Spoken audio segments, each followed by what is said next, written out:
Hello, this is a brief introduction to my game, Chimerasaurus. So, in paleontology, a chimera fossil is when a fossil is reconstructed with parts from more than one species. In some cases, this is due to poor organization, and they were just accidentally mixed up. In other cases, these chimera fossils were created as a fraud. Anyways, this is a little game where you create chimera fossils using a bunch of cards with dinosaur fossil parts. You start the game by laying out 3 random cards. Each card has a fossil with connections on one or more edges. They also each have a victory point value. The goal of the game is to connect the pieces together into the biggest fossil you can. On each turn, you draw a card and place it at the top of a column of your choice. Then you take an action from a card that is at the top of their column. For example, here we swap 2 cards so the 3 bottom cards are connected. Then you go on to the next turn, draw and place another card.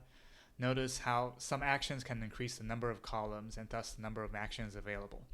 Also, many actions will change a set of available actions, so it's usually a good idea to plan a few turns ahead. The game ends when you have drawn and placed all 18 cards, then taken the final action. Then, find the biggest connected fossil. The total number of points on the fossil is your final score. This one is worth 19 victory points.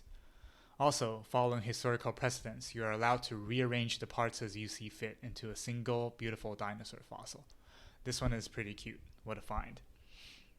It's technically possible to connect every single card in the deck, but that requires playing very carefully and quite a bit of luck. There is also a 2-player variant, where each player attempts to have the bigger fossil than their opponent.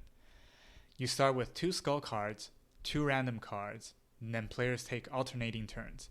There are some additional rules which I won't get into. In this mode, because the other player is constantly sabotaging your dinosaur, we generally end up with dinky little dinosaurs. In this game, the 2 final fossils have the same amount of points and it is a draw. I hope you will try this game out. Thank you.